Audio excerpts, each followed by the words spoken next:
friends, this is Rinku and welcome to Let's Study. First of all, a very good morning to all of you.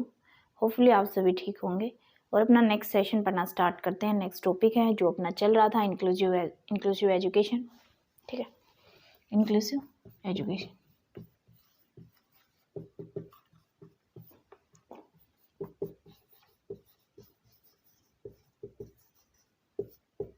समावेशी शिक्षा आज इसको complete करेंगे. ठीक है, समावेशी शिक्षा.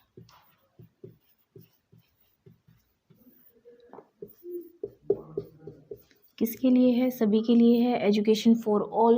ठीक है, तो इसमें सभी बच्चों को हम इंक्लूड करते हैं. ठीक है, और उनको एक रेगुलर स्कूल्स में क्या करते हैं? पढ़ाई कराते हैं. ठीक है, एजुकेशन देते हैं. इंक्लूसिव का मतलब है इंक्लूड करना. सभी बच्चों को क्या करते हैं? इंक्लूड करते हैं, चाहे वो डिप्राइव्ड बच्चा हो, बैकवर्ड हो, या आईक्यू में गिफ्टेड हो. ठीक है, या पिछड़ा हुआ हो, या डिसेबिलिटी वाला बच्चा हो. सभी को इंक्लूड करके हम क्या देते हैं? रेगुलर स्कूल्स में एजुकेशन देते हैं. वही क्या कहलाता है? Inclusive education. इसमें डिसेबिलिटी पर आ चुके थे कि गिफ्टेड बच्चे हम पढ़ चुके हैं. गिफ्टेड बच्चों को हमें कैसे डील करना है. ठीक है, नेक्स्ट है RPWD act. RPWD full form क्या है? Right of person with disability act. With disability, right of person with disability कब आया? 2016 में आया. ठीक है, right of person with disability act आया कब? 2016 में. जो चीज़ आती है लागू होने में उसको टाइम लगता है, और ये लागू हुआ 2017 में. ठीक है, right of person with disability act आया. ठीक है, 2016 में आया, लागू हुआ 2017 में. कितनी डिसेबिलिटीज़ हैं इसके अंदर? इसके अंदर टोटल डिसेबिलिटी हैं 21 डिसेबिलिटी इसके अंदर है. किस एक्ट को रिप्लेस करके आया? ठीक है, इससे पहले PWD एक्ट था. ठीक है, 1995. इससे पहले जो एक्ट था वो PWD act. Person with disability, right नहीं लगा हुआ उसमें. ठीक है, person with disability act. Person with disability act 1995 में. इसमें कितनी डिसेबिलिटी थी? इसमें 7 डिसेबिलिटी थी. इसमें 14 डिसेबिलिटी को और ऐड किया. 7 तो यही रखी और 14 डिसेबिलिटीज़ को और ऐड किया, और टोटल डिसेबिलिटी हुई वो 21 हो गई. ठीक है, RPWD एक्ट में. नेक्स्ट है कि किसके अंडर आया? यह जो एक्ट था RPWD एक्ट, किस एक्ट के अंदर आया? Social justice, ministry of social justice and empowerment. सामाजिक सशक्तिकरण. ठीक है, एम्पावरमेंट सशक्तिकरण मंत्रालय, और सामाजिक न्याय. सोशल जस्टिस, सामाजिक न्याय और सशक्तिकरण मंत्रालय के थ्रू जो है यह एक्ट पास हुआ. किसके थ्रू आया? ठीक है, ministry of social justice and empowerment. RPW act आया. ठीक है, 2016 में, 2017 में लागू हुआ. फुल फॉर्म क्या है? Right of person with disability. ठीक है, कितनी डिसेबिलिटीज हैं इसके अंदर? ठीक है, 21 डिसेबिलिटीज का जिक्र हुआ है. किसको रिप्लेस किया इसने? उससे पहले PW एक्ट था. ठीक है, इसको रिवाइज किया गया और RPWD एक्ट आया. ठीक है, PW एक्ट था इससे पहले 1995 में. इसमें 7 डिसेबिलिटी ही थी हमारी. ठीक है, तो उसके बाद 14 डिसेबिलिटी ऐड की और 21 डिसेबिलिटी आई RPWD एक्ट में. इसकी फुल फॉर्म है पर्सन विद डिसेबिलिटी. किसके अंडर आता है RPWD एक्ट? जो है किसके थ्रू आया? कौन से मंत्रालय के थ्रू आया? तो सामाजिक न्याय और सशक्तिकरण मंत्रालय के थ्रू आया. अब पढ़ते हैं कि RPWD एक्ट में क्या जिक्र हुआ है, किन किन बातों का जिक्र हुआ है. ठीक है, फिर उसके बाद 21 जो डिसेबिलिटी हैं उनका जिक्र करते हैं. देखिए, RPWD एक्ट 2016 किन किन चीज़ों का जिक्र हुआ? फर्स्ट हुआ है एक्सेसिबिलिटी. फर्स्ट है एक्सेसिबिलिटी, पहुंच. कि जो भी डिसेबल्ड बच्चा है, ठीक है, डिसेबल्ड चाइल्ड है, ठीक है, कोई भी डिसेबल्ड बच्चा, एक्सेसिबिलिटी. ठीक है, कोई भी डिसेबल्ड बच्चा जहाँ भी जाए तो उसके वहाँ जाने के लिए उसके क्या है, सारे संसाधन उसको उपलब्ध हो। डिसेबल्ड जो व्यक्ति है, बच्चा है, जैसे मेट्रो स्टेशन पे जा रहा है तो उसके लिए वो सारी सुविधाएं उपलब्ध की जाए ताकि वो मेट्रो स्टेशन पर पहुंच सके। जैसे लिफ्ट का लगाना हुआ या एक्सीलेटर वाली जो सीढ़ियाँ होती हैं, ठीक है, उनका, तो एक्सेसिबिलिटी पहुंच पाए कि डिसेबल्ड बच्चा जहाँ भी जाना चाहता है उसके लिए वो सारी सुविधाएं हमें क्या करानी, उपलब्ध करानी है ताकि वो वहाँ पहुँच पाए अच्छे से। ठीक है, नेक्स्ट किस चीज़ का जिक्र हुआ, डिसेबल्ड जो व्यक्ति है चाहे हॉस्पिटल में जाना चाहे, ठीक है, चाहे कोई भी पब्लिक जो अपनी बिल्डिंग्स बनी हुई हैं, ठीक है, या गवर्नमेंट बिल्डिंग्स, पब्लिक बिल्डिंग्स, या मोड ऑफ ट्रांसपोर्ट जहां भी जाना चाहे तो उसके लिए वो क्या हो, हमें वो सारे साधन उपलब्ध कराएं, ठीक है, ताकि वो डिसेबल्ड व्यक्ति वहां पहुंच पाए। Next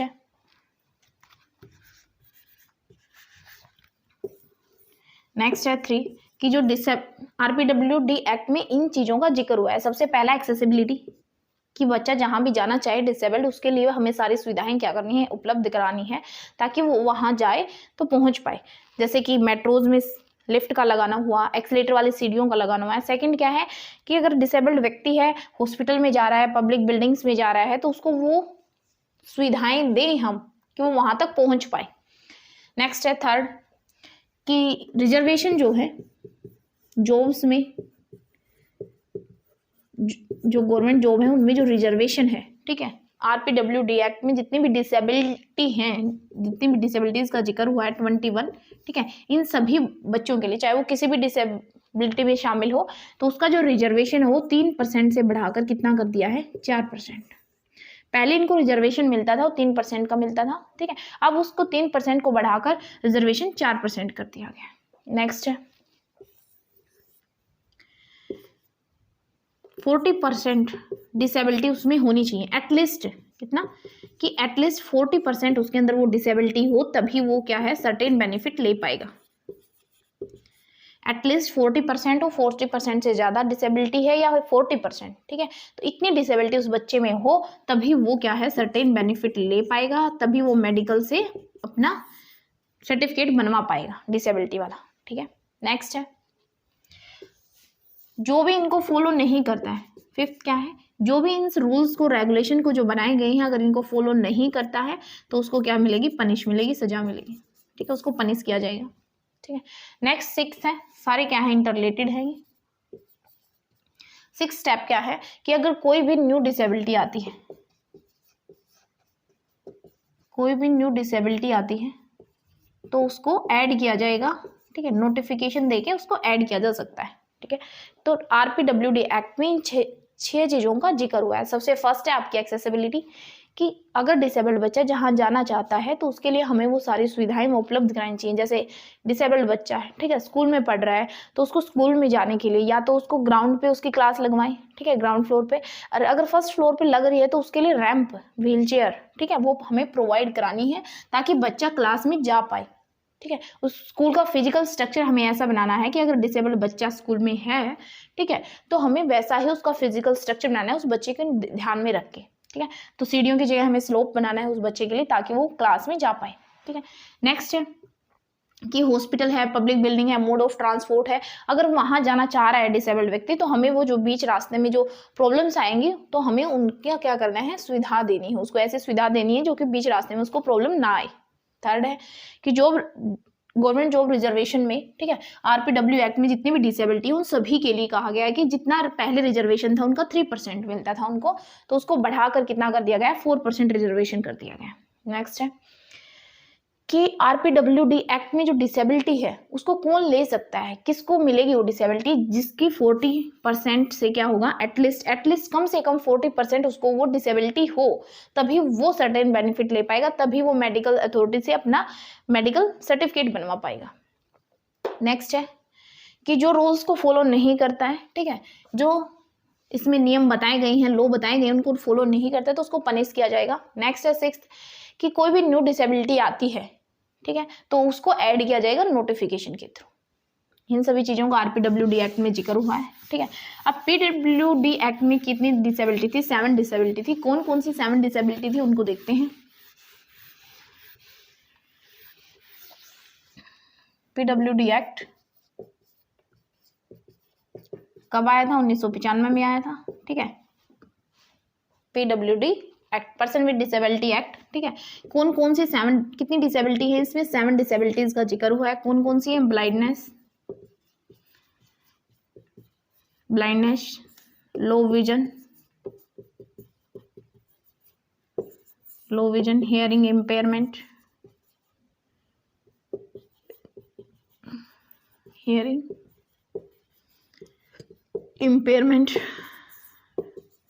mental ill, locomotor disability,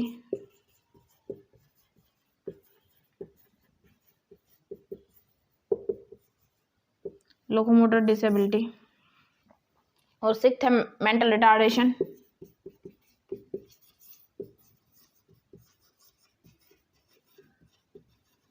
और इसी का दूसरा नाम है इंटेलेक्चुअल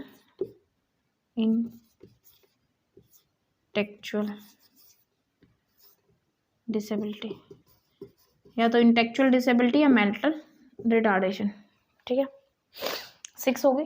फर्स्ट है आपकी blindness, low vision, hearing impairment, mental ill, locomotor disability, mental retardation, और 7 जो आपकी डिसेबिलिटी है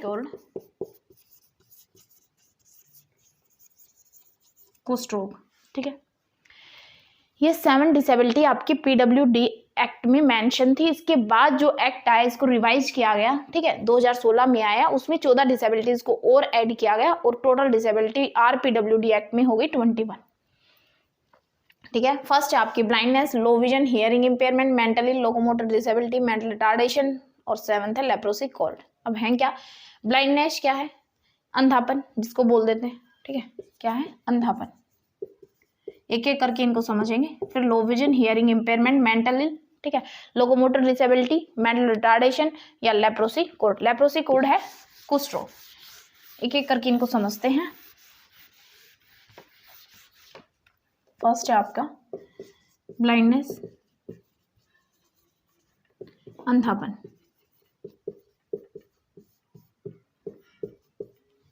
ब्लाइंडनेस, अंधापन कि ऐसा व्यक्ति जिसको 3/6 का भी ना दिखाई देता हूं, ठीक है, और या 10/200 स्नेलन।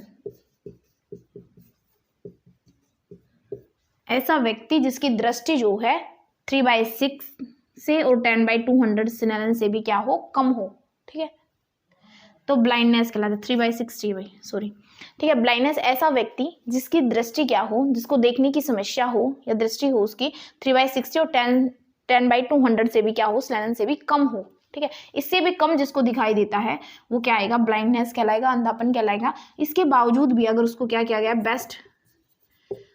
बेस्ट रिजल्ट दिया गया, मतलब उसको करेक्शन की गई है, बेस्ट करेक्शन करने के बावजूद भी वो बिल्कुल नहीं देख पाता, ठीक है। जिसकी दृष्टि क्या है? 3/60, 10/200 स्नेलन से भी क्या हो? कम हो, से भी कम हो। उसके बाद क्या किया गया? उसको बेस्ट करेक्शन किया गया, मतलब डॉक्टर मेडिकल के पास जो है बेस्ट उसकी करेक्शन की गई, ठीक किया गया। उसके बावजूद भी वो बिल्कुल नहीं देख पा रहा, उसके बावजूद भी क्या नहीं कर पा रहा? बिल्कुल नहीं देख पा रहा। तो किस में जाएगा वो? ब्लाइंडनेस में जाएगा, डिसेबिलिटी में जाएगा, ठीक है। तो उसको डिसेबिलिटी का सर्टिफिकेट मिल जाएगा, ठीक है। अगर 3/60 या 10/200 स्नेलन से भी उसका जो दृष्टि है वो कम है, ठीक है, इससे भी कम उसको दिखाई देता है, और उसके बाद उसका डॉक्टरी इलाज होने के बाद भी उसको बिल्कुल नहीं देख पा रहा, तो क्या है? ब्लाइंडनेस, अंधापन कहलाता है। इसके लिए हमें क्या करना है, ठीक है, उसको रिकवर कैसे करेंगे? अब बच्चा को तो नहीं दिख पा रहा, तो हमें उसको डील कैसे करेंगे, उसको रिकवर कैसे करेंगे, उसको डील कैसे करेंगे, कैसे उसको एजुकेशन देंगे, ठीक है। तो हम क्या करेंगे? ब्रेल लिपि का यूज करेंगे। ब्रेल लिपि का यूज करेंगे उस बच्चे को पढ़ाने के लिए, क्योंकि ब्रेल लिपि में क्या होते हैं? उभरे हुए अक्षर होते हैं। क्या होते हैं? उभरे हुए अक्षर होते हैं, ठीक है। और उनको बच्चा क्या करता है? टच फील करता है, टैक्टाइल करता है, ठीक है, टच फील करके उनको क्या करता है? पढ़ता है, ठीक है। तो ब्रेल लिपि का यूज करेंगे। और ब्रेल लिपि जो है कितने डॉट्स पर आधारित है? 6 डॉट पर आधारित है, 6 बिंदुओं पर आधारित है, ठीक है।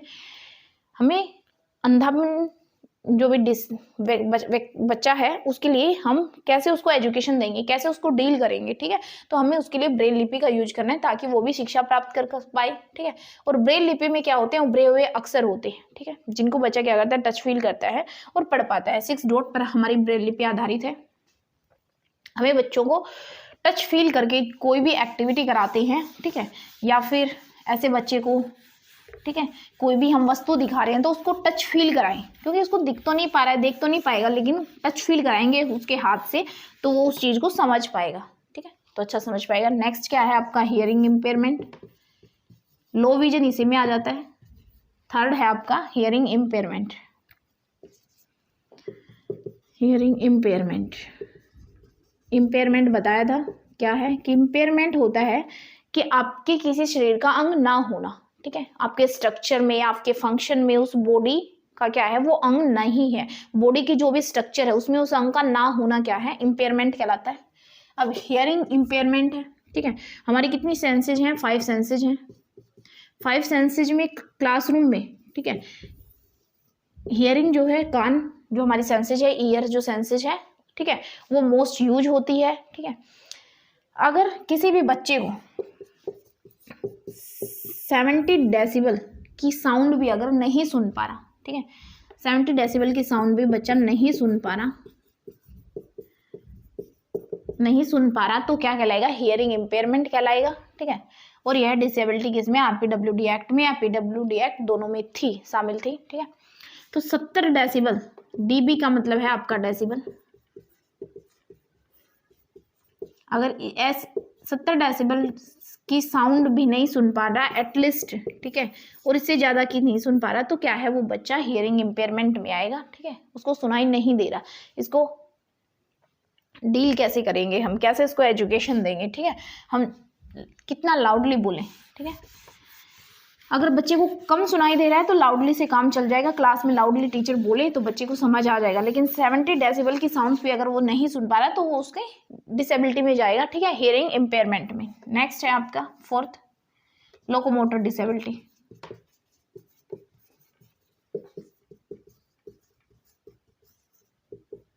लोकोमोटर डिसेबिलिटी, हड्डियों, लोकोमोटर मोटर एक्टिविटीज में कमी है, ठीक है, उसकी हड्डियों की मांसपेशियों में कमी है, ठीक है,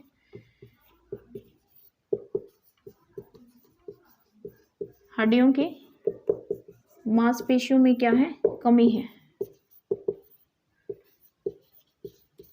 ठीक है। जो हड्डियां हैं वो बाय बर्थ भी हो सकती हैं या बाद में कोई एक्सीडेंट की वजह से या कोई बीमारी की वजह से भी उसकी हड्डियां क्या हैं, टेढ़ी मेढ़ी हैं, उसकी मांसपेशियों में, हड्डियों की जो मांसपेशियों उसकी बनावट में क्या है, कोऑर्डिनेशन नहीं है, टेढ़ी मेढ़ी है, तो क्या है, लोकोमोटर डिसेबिलिटी है। नेक्स्ट है 5th मेंटल रिटार्डेशन या फिर इंटेक्चुअल डिसेबिलिटी। इंटेक्चुअल का मतलब है बौद्धिक, ठीक है, दिमाग से, आईक्यू से, ठीक है, आईक्यू, जिसका आईक्यू क्या है, कम है, ठीक है, कितना कम है, वो मेंटल रिटार्डेशन वाले बच्चे कहलाते हैं, जिनका आईक्यू क्या है, 70 से बिलो है। 70 से बिलो वाले बच्चे आपके मेंटल रिटार्डेशन में, इंटेलेक्चुअल डिसेबिलिटी में जाएंगे, ठीक है।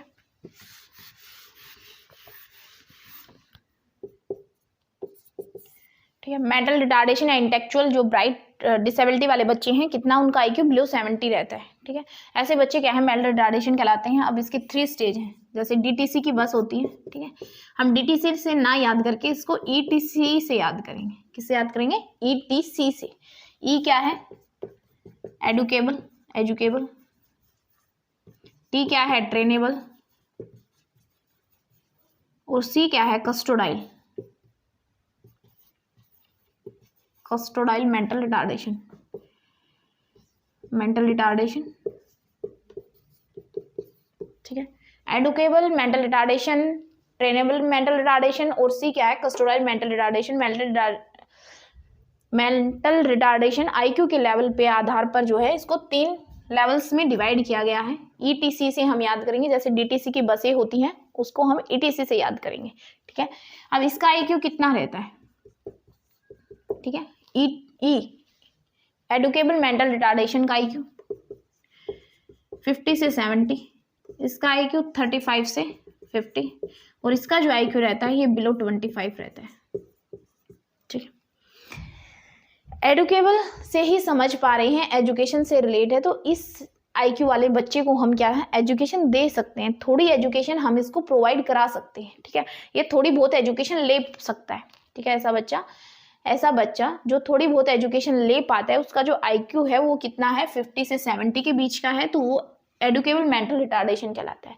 नेक्स्ट है ट्रेनेबल, किस बच्चे को ट्रेंड कर सकते हैं हम, कैसा ट्रेंड कर सकते हैं कि वो अपने डेली रूटीन के जो कार्य है वो खुद कर पाए। इतना ट्रेंड हम उस बच्चे को कर सकते हैं जिसका IQ 35 से 50 है, कि वो अपने खुद के कार्य, डेली रूटीन के जो कार्य हैं वो खुद कर पाए, खाना खुद खा पाए, ठीक है, नहा खुद पाए, तो अपने खुद के कार्य जितने भी हैं, ठीक है, वो खुद कर पाए। इतना ट्रेंड हम इस IQ वाले बच्चे को कर सकते हैं। ठीक है, क्राफ्ट एजुकेशन इसको सिखा सकते हैं। ठीक है, क्राफ्ट एजुकेशन का मतलब है कढ़ाई बुनाई, थोड़ी बहुत ऐसा कि वो जब वो फील्ड में समाज में उतरे तो थोड़ा बहुत कुछ काम कर पाए। ठीक है, कस्टोडाइल मेंटल रिटार्डेशन क्या है, कस्टडी चाहिए इसको। ठीक है, कस्टडी किसकी, पेरेंट्स की हो सकती है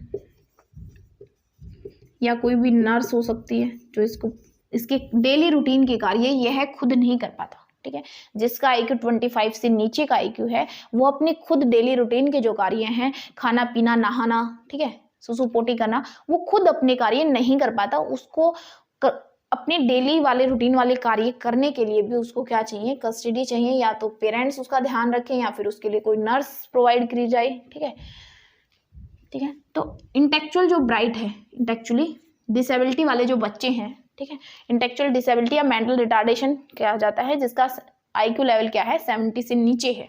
ठीक है, 3 कैटेगरी में इसको डिवाइड किया गया है, ETC से याद करेंगे। E क्या है एडुकेबल, T क्या है ट्रेनेबल, C क्या है कस्टोडाइल। नाम से भी आप समझ पा रहे हैं, E क्या है एडुकेबल, एजुकेशन, किसको थोड़ी बहुत एजुकेशन दी जा सकती है, यह थोड़ी बहुत शिक्षा ले सकता है।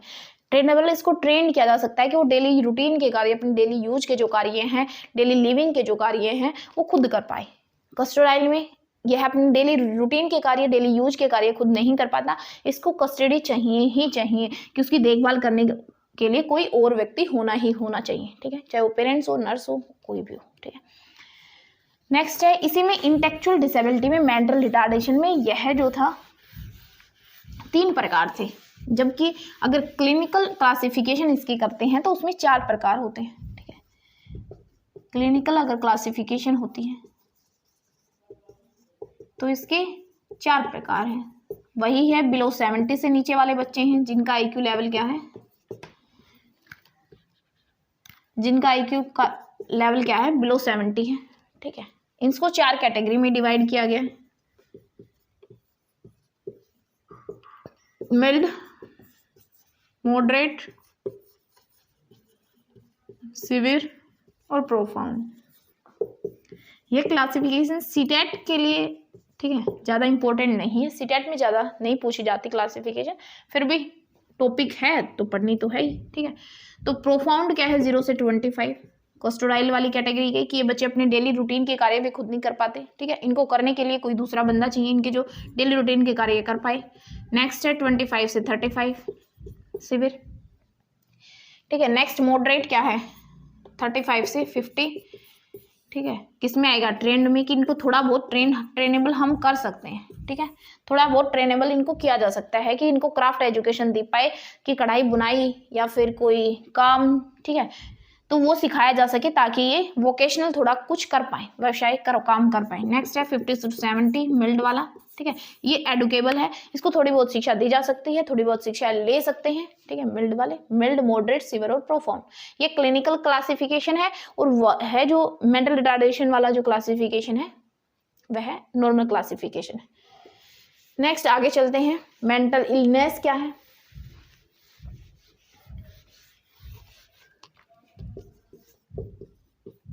सिक्स्थ है मेंटल इलनेस।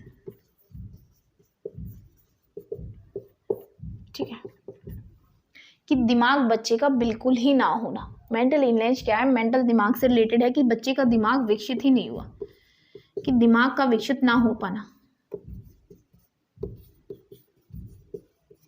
दिमाग का विकसित ना हो पाना मेंटल इलनेस कहलाता है, कि उसका माइंड विकसित ही नहीं हुआ। अब बच्चा तो एज तो हो गई है उसकी 12-13 साल की, ठीक है, और वो बच्चा 2 साल के बच्चे जितना ही उसका माइंड क्या है विकसित हुआ है, ठीक है, तो क्या कहलाएगा, मेंटल इलनेस कहलाएगा। मेंटल इलनेस में अगर एंजाइटी के कारण, कि चिंता के कारण, या फिर क्या है डिप्रेशन के कारण, ठीक है, हमारे माइंड में कोई दिक्कत आती है, ठीक है, या हमारा माइंड वर्क कम करता है, ठीक है, तो वो जो वर्क करने की आएगा वो मेंटल इलनेस में नहीं लिया जाएगा। मेंटल रिटार्डेशन में, मेंटल इलनेस में शामिल नहीं हो सकता वो व्यक्ति, उसको वो डिसेबिलिटी नहीं मिलेगी, चाहे एंजाइटी के कारण हो या डिप्रेशन। जबकि यह मेंटल इलनेस बाय बर्थ ही होती है बच्चे में, कि उसका दिमाग विकसित ही नहीं हो पा रहा है, ठीक है। अब 12-13 साल का 15 साल का बच्चा है और उसका जो माइंड है वो 2 साल के बच्चे जितना ही है, ठीक है, विकसित ही नहीं हुआ उसका दिमाग, ठीक है, तो वो मेंटल इलनेस में जाएगा। अगर एंजाइटी के कारण या फिर डिप्रेशन के कारण, कि पहले तो बच्चे का दिमाग विकसित हो गया था लेकिन उसके बाद डिप्रेशन में चला गया या एंजाइटी कोई हो गई, उसकी वजह से उसका माइंड क्या है वर्क कम करता है, ठीक है, बाद में, तो वो मेंटल इलनेस में शामिल नहीं होगा, ठीक है।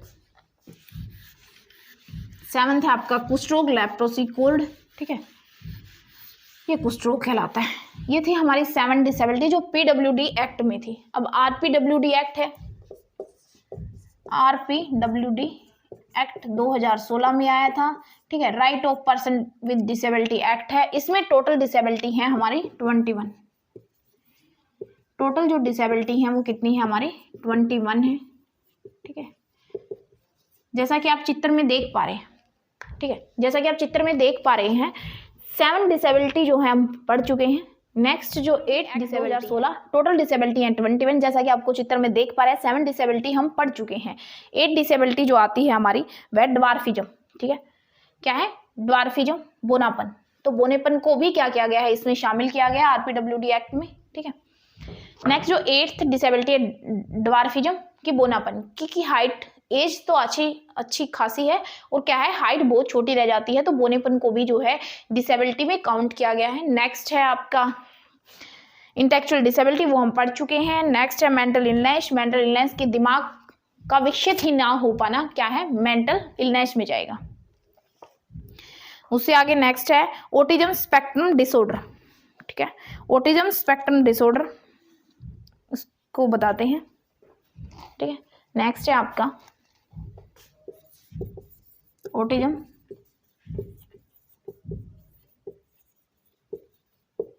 स्पेक्ट्रम डिसऑर्डर, ऑटिज्म स्वालीनता, ठीक है। इसमें बच्चा क्या करता है बार बार रिपीटेटिव बिहेवियर करता है, बार बार क्या करता है रिपीटेटिव बिहेवियर करता है, रिपीट और इंग्लिश बिल्कुल क्या है रिपीटेटिव बिहेवियर करता है बच्चा, ठीक है। ऑटिज्म स्पेक्ट्रम डिसऑर्डर में बार बार बच्चा क्या करता है रिपीट, वही बिहेवियर को बार बार रिपीट करता है, या हम कह सकते हैं स्टीरियोटाइपिकल बिहेवियर करता है, या हम कह सकते हैं कि बच्चा क्या करता है स्टीरियोटाइपिकल बिहेवियर करता है, ठीक है, तो वो ऑटिज्म स्पेक्ट्रम डिसऑर्डर में काउंट होगा। इसमें क्या है एडीएसडी वाले बच्चे शामिल होते हैं, एडीएसडी पढ़ते हैं। ऑटिज्म स्पेक्ट्रम डिसऑर्डर क्या है कि बच्चा बार बार वही रिपीट बिहेवियर करता है, स्टीरियोटाइपिकल बिहेवियर करता है, तो वो आपका ऑटिज्म स्पेक्ट्रम डिसऑर्डर में काउंट होगा। और इसमें एडीएसडी वाले बच्चे क्या हैं शामिल हैं। अब ये एडीएसडी क्या है भाई ये पढ़ते हैं, देखिए एडीएसडी, ए क्या है अटेंशन, डी क्या है डिफिसिट, एच क्या है हाइपर एक्टिव, और डी क्या है डिसऑर्डर। अटेंशन अवधान या ध्यान की कमी, डिफिसिट क्या है न्यूनता, हाइपर एक्टिव क्या है अतिस्क्रियता,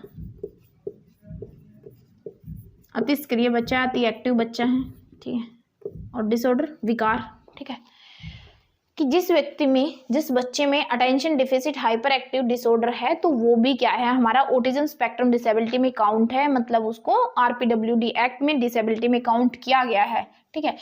एडीएसडी की क्या बच्चा होता है, इसमें कैसी एक्टिविटी करता है वो बच्चा की, वो हम समझेंगे ADHD है। ठीक है, लेक ऑफ कंसंट्रेशन की इसमें कमी होती है, ऐसे बच्चे में क्या होती है, लेक ऑफ कंसंट्रेशन की कमी होती है, हाइपर एक्टिव होता है, कैसा होता है, हाइपर एक्टिव बच्चा होता है, किसी मतलब लंबे टाइम तक एक जगह टिक नहीं पाता। ठीक है, लंबे समय तक या थोड़े बहुत समय तक भी क्या है, वो एक जगह पर टिक नहीं पाता। ठीक है, हाइपर है, हाइपर का मतलब एक्टिव वही है कि उसके हैंड और लेग में क्या है, मोशन ज़्यादा है, एक्टिविटी ज़्यादा करता है, लंबे समय तक एक जगह बैठ ही नहीं सकता, टिक ही नहीं पाता। लैक ऑफ कंसंट्रेशन की कमी है, अगर दो बच्चे या दो व्यक्ति आपस में बातें कर रहे हैं तो बीच में बोलेगा ही बोलेगा, टोकेगा ही टोकेगा, रुक ही नहीं सकता। ठीक है, उसके जो मोशंस हैं, ठीक है, उन पर उनका कंट्रोल क्या है, कम है। ठीक है, लैक ऑफ कंसंट्रेशन की कमी है, हाइपर एक्टिव है, लंबे समय तक टिक नहीं पाता। अगर दो व्यक्ति आपस में बातें कर रहे हैं तो क्या करता है, टोक देता है बीच में। अगर पर्सन क्वेश्चन, टीचर क्या कर रहा है, क्वेश्चन पूछ रहा है तो पूरा पर्सन बोलने से पहले ही उत्तर बता देता है। ठीक है, तो ऐसा नहीं है कि इस बच्चे में दिमाग कम है, ऐसा बिल्कुल नहीं है। ये बच्चा क्या है, पूरा दिमाग से विकसित हो सकता है, दिमागी रूप से विकसित है। IQ कम नहीं है, ऐसा भी नहीं है, बल्कि इसमें क्या है, लंबे समय तक टिक नहीं पाता है, लेक ऑफ कंसंट्रेशन की कमी है, जो उसके मोशंस है उन पर इनका कंट्रोल नहीं है। ठीक है ना, हाइपर है, हर काम में एक्टिव है, एक्टिविटी ज़्यादा करता है। ठीक है, इसको हम डील कैसे करेंगे, ऐसे बच्चे को रिकवर कैसे करेंगे। और आजकल जो है बच्चों में ADHD ज़्यादा देखने को मिलता है, रीजन क्या है,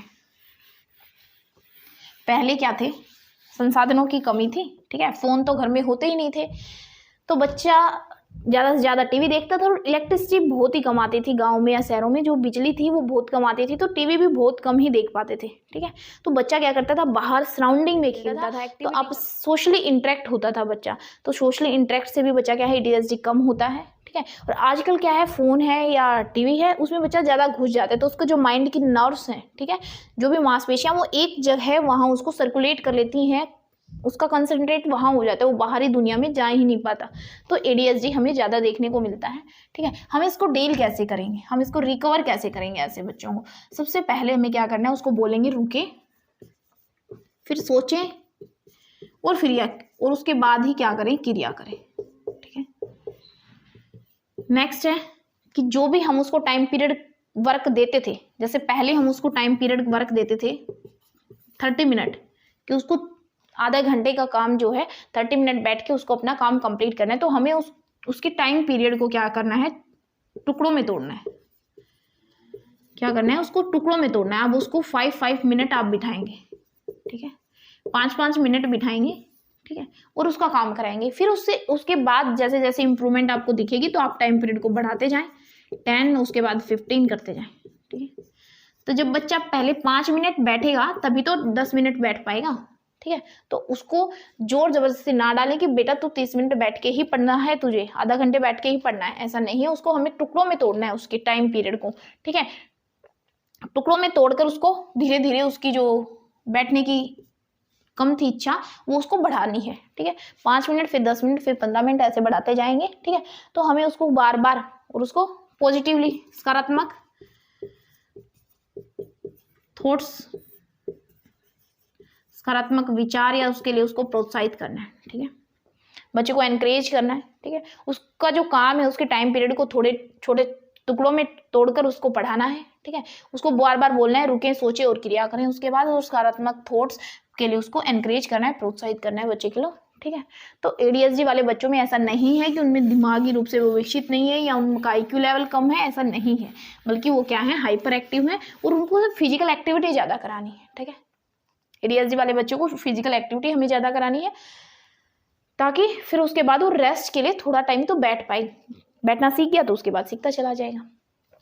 ठीक है, नेक्स्ट है जो डिसेबिलिटी है वो है लर्निंग डिसेबिलिटी।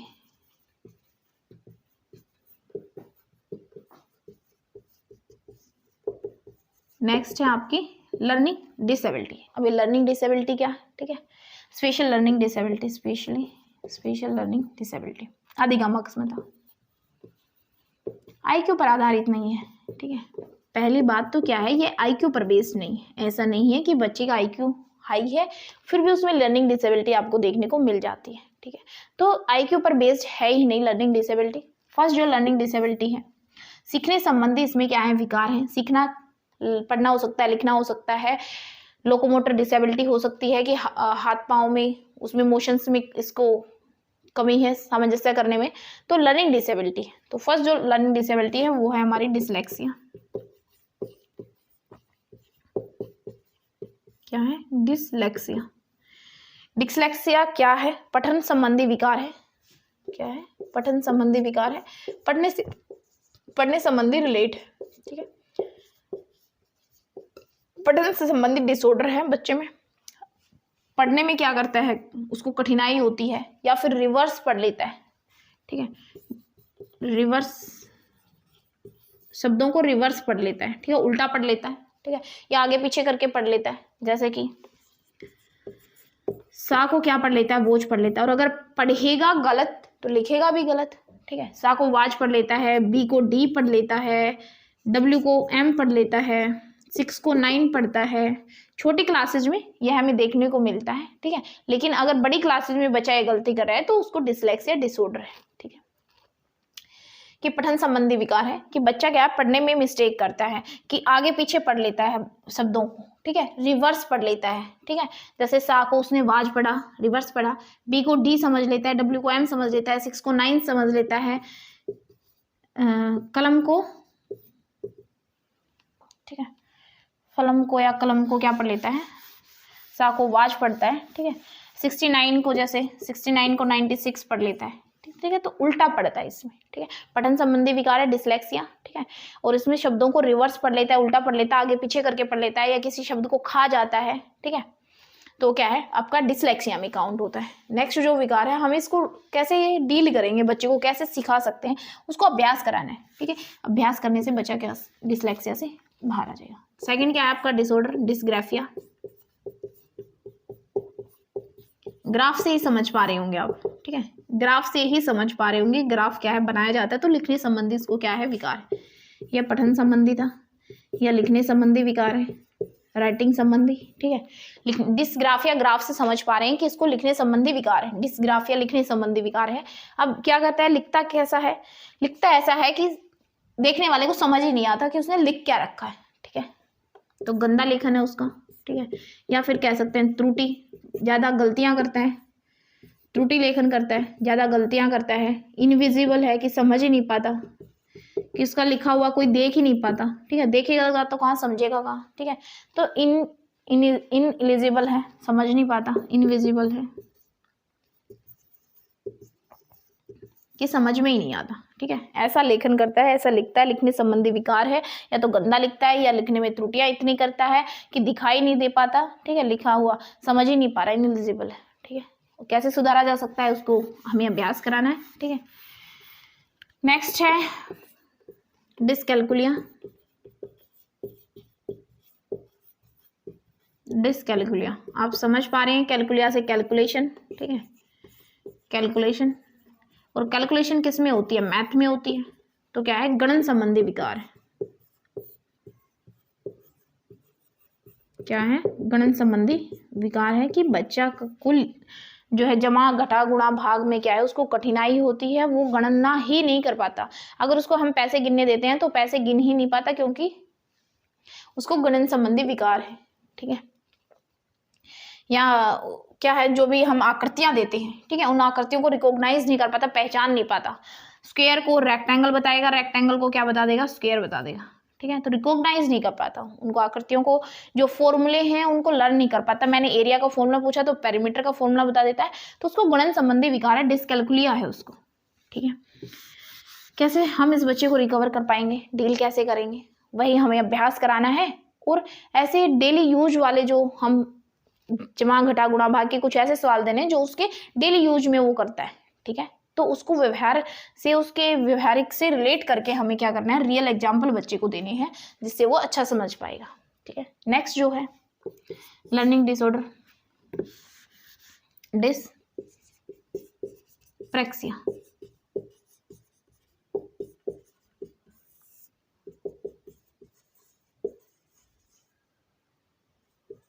डिस्प्रैक्सिया, ठीक है। डिस्प्रैक्सिया ये क्या है कि जो भी हमारे हाथ पा में मांसपेशियों में जो समन्वय होता है उसमें इसमें क्या होती है, कमी होती है, ठीक है। जो मोटर डिसेबिलिटी होती है, सेंसोरी या मोटर डिसेबिलिटी, इनके कोऑर्डिनेशन में कमी है, मोटर डिसेबिलिटी। मोटर जो एक्टिविटीज हैं उनमें इसको कठिनाई होती है, मोटर एक्टिविटीज। सेंसरी या मोटर एक्टिविटीज हैं उनमें इसको कठिनाई होती है, ठीक है। हाथ पाँव या इनके जो कोऑर्डिनेशन में समन्वय में इसको कमी होती है, डिस्प्रैक्सिया। जैसे कि एग्जांपल कि टाई ना लगा पाना, टाई ना बांध पाना बच्चा, सूज के लेज ना बांध पाना, सूज के लेज ना बांध पाना, ठीक है। और जो अपने शर्ट के बटन होते हैं उसको ऊपर नीचे बांध लेता है, ठीक है। ऐसे बहुत सारी एक्टिविटीज हो जाती हैं जिसमें उसको क्या है, कोऑर्डिनेशन में सेंसरी और मोटर, आंखों का और मोटर हाथों का, उनके समन्वय में उसको क्या है, कठिनाई है, ठीक है। बटन जैसे बांधते हैं तो हाथों का और आंख भी जरूरी है उसमें कि बटन कौन से में डालना है, तो उसमें सेंसरी और मोटर एक्टिविटीज जो होती है उसमें उसको कठिनाई होती है। उनके कोऑर्डिनेशन में आंख, हाथ, नाक, कान, इनमें क्या, उसके कोऑर्डिनेशन में उसको समन्वय में कमी है उसके, ठीक है। फिफ्थ बचता है, ठीक है। फिफ्थ देखते हैं, डिस्फेजिया। डिस्फेजिया भी आ सकता है, डिस की जगह ए भी लगा सकता है, एफेजिया। ये भाषा संबंधी विकार होता है, लैंग्वेज संबंधी होता है, ठीक है। डिस्फेजिया है, एफेजिया। लैंग्वेज कंप्रीहेंशन को उसके समझने में क्या होती है, डिफिकल्टी होती है, ठीक है। लैंग्वेज कंप्रीहेंशन में उसको समझने में क्या होती है, कठिनाई होती है कि वो भाषा को समझ नहीं पा रहा है। कोई भी नया शब्द अगर उसके पास आता है, ठीक है, तो उसके उच्चारण में उसको कठिनाई होगी, उसको बोलने में, उसको पढ़ना पाना, ठीक है। तो ऐसी जो डिसेबिलिटी है वो डिस्फेजिया कहलाती है, एफेजिया कहलाती है, ठीक है। एक बार पांचों को फिर से डिवाइड करते हैं। आईक्यू पर डिपेंड नहीं हमारी लर्निंग डिसेबिलिटी। फर्स्ट है आपकी डिसलेक्सिया, डिसलेक्सिया। सेकंड है डिस्ग्राफिया, थर्ड है डिस्कैल्कुलिया,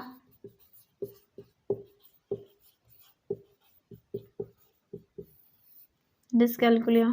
फोर्थ है डिस्प्रैक्सिया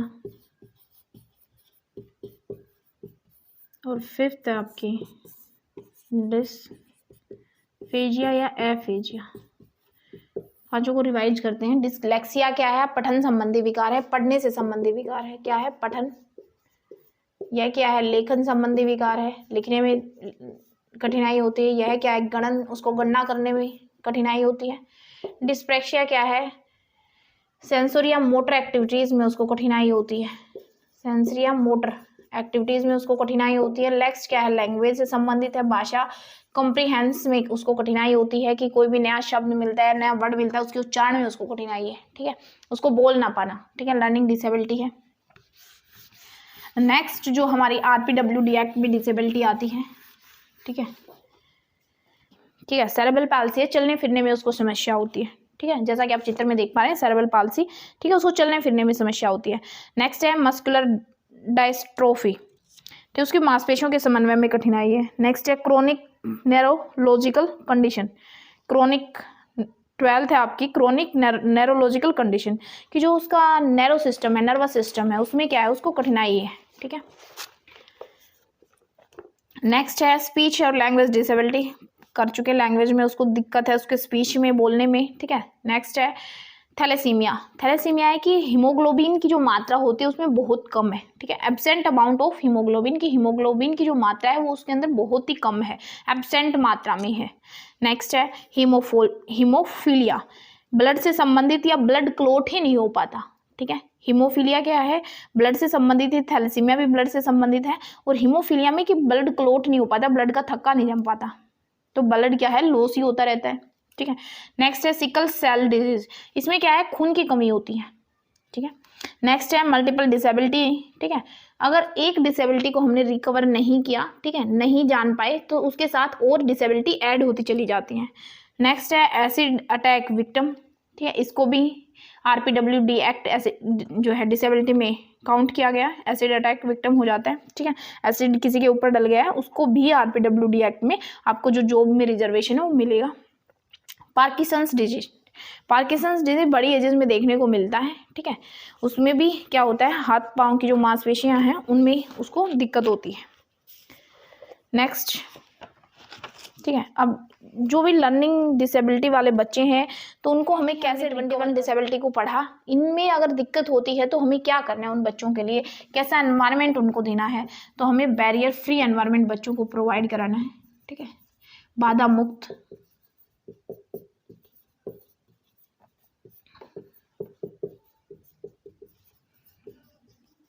हमें बच्चों को कैसा एनवायरनमेंट प्रोवाइड कराना है, बैरियर फ्री एनवायरनमेंट प्रोवाइड कराना है, बाधा मुक्त की। अगर बच्चा स्कूल में है तो हमें उसके फिजिकल स्ट्रक्चर, जो हमारे स्कूल की फिजिकल स्ट्रक्चर होगी वो बच्चों को देखते हुए होगी, ठीक है, तो हमें जो सीढ़ियाँ हैं उनकी जगह क्या स्लोप का बना देंगे ताकि बच्चा, और अगर क्या है, या फिर उसको ग्राउंड फ्लोर पर क्लास लगा दे उन बच्चों के लिए। तो बैरियर फ्री एनवायरनमेंट देना है कि बच्चा क्या हो, कोई भी रुकावट ना आए उसको, ठीक है, ऐसे बच्चों को डील करने में या ऐसे बच्चों को कहीं भी आने जाने में कोई भी बाधा ना मिले, तो हमें बच्चों को बैरियर फ्री एनवायरनमेंट बच्चों को प्रोवाइड कराना है, ठीक है।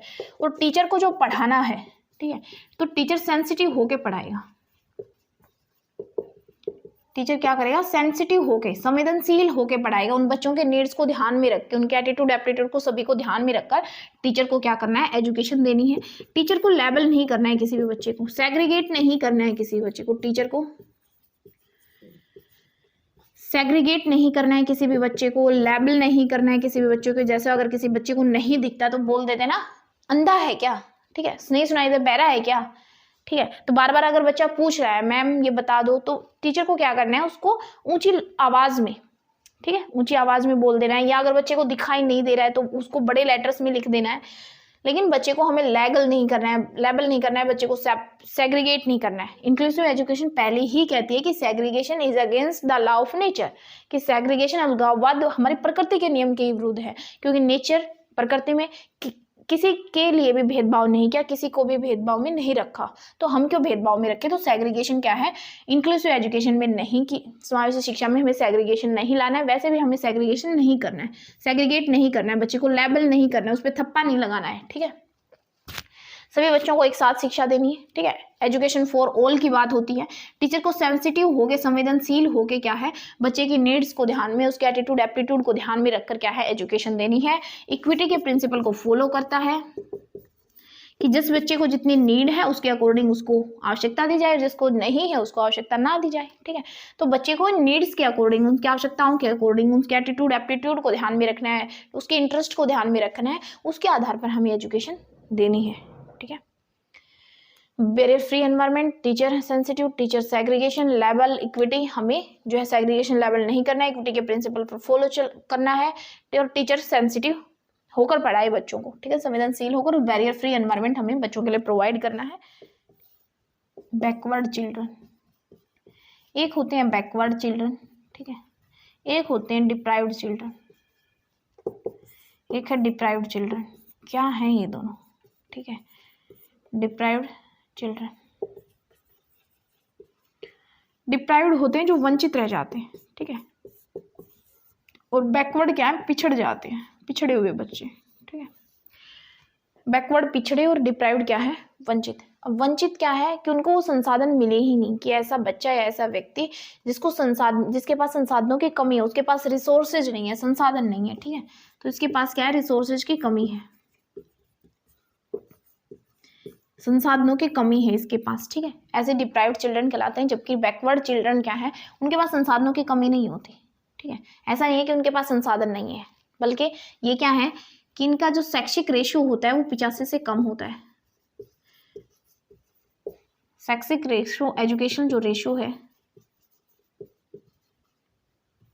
कितना होता है, 85 से कम होता है। ये अपनी एज के अकॉर्डिंग क्या है, पीछे रह जाते हैं। मतलब अगर 5th क्लास का 6th क्लास का बच्चा है तो वो जमा घटा गुणा भाग भी नहीं कर पा रहा, अगर मल्टीप्लाई ऐड सब्ट्रैक्ट के सम भी अगर वो नहीं सोल्व कर पा रहा, तो इसका मतलब क्या है, वो पिछड़ गया अपनी कक्षा में, ठीक है, तो इसलिए पिछड़ा हुआ बच्चा कहलाता है, ठीक है। एक एक करके इनको समझते हैं। सबसे पहले डिप्राइव्ड चिल्ड्रन ही लेते हैं कि वंचित रूप से पिछड़ा जो बच्चा है, ठीक है, वंचित रूप से जो रह गया, जिसको संसाधनों की कमी है जिसके पास, तो हमें उसके लिए, ऐसे बच्चे के लिए कैसे उसको डील करेंगे, ठीक है। तो ऐसे बच्चों के लिए क्या करेंगे, रेजिडेंशियल स्कूल्स, रेजिडेंशियल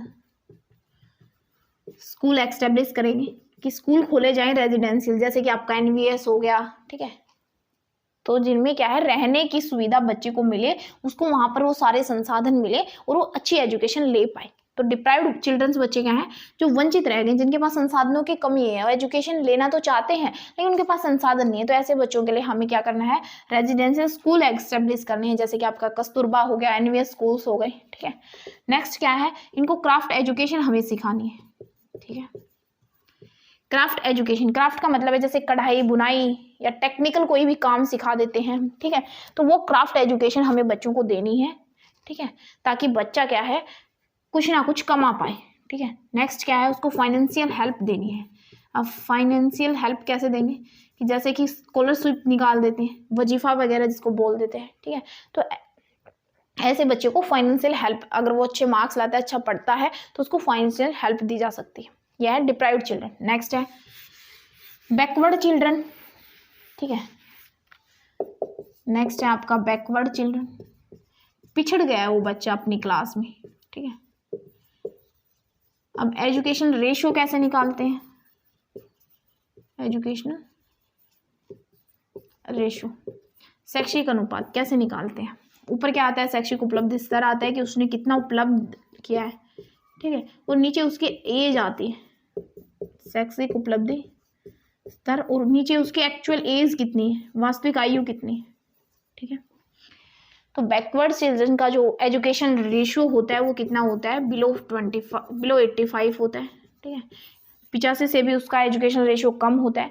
यह बच्चा क्या है क्लास में पिछड़ जाता है। पिछड़ कैसे गया, कि वो सीख नहीं पाया उस क्लास का। जैसे बच्चा क्या है तो 6th क्लास में, बच्चे जो बेसिक मैथ होता है उसको वो भी समझ नहीं आया, मतलब ऐड की सम भी, सबट्रैक्ट, मल्टीप्लाई, ये सम भी अगर वो सोल्व नहीं कर पा रहा है, इसका मतलब क्या है, वो अपनी क्लास में पिछड़ गया है, तो उसको पिछड़ा हुआ बच्चा बोला गया है, बैकवर्ड चिल्ड्रन। ऐसे बच्चों को हमें कैसे डील करना है, सबसे पहले उसको थोड़ा काम देना है, थोड़ा काम देना है, उस पर थोड़ा वर्क करना है, ठीक है, थोड़ा काम देना है। ऐसे बच्चे को घर पर एक्सरसाइज जो भी देते हैं वो ज़्यादा वर्क नहीं देना है, ठीक है, उसको थोड़ा काम देना है। नेक्स्ट उसके लिए कैसा, ठीक है, रियल लाइफ एग्जाम्पल बच्चे को देने, ठीक है, रियल लाइफ एग्जाम्पल जो वो डेली यूज में ऐसे एग्जाम्पल देखता है, ठीक है। ऐड का जैसे हम सम दे रहे हैं, तो दुकान पे से चीज लाता है तो पैसों को रिलेट करके हम उसको ऐड करना सिखा सकते हैं, तो रियल लाइफ एग्जाम्पल देते हैं, कंक्रीट एग्जाम्पल बोल सकते हैं, टैक्टाइल एग्जाम्पल बोल सकते हैं, ठीक है,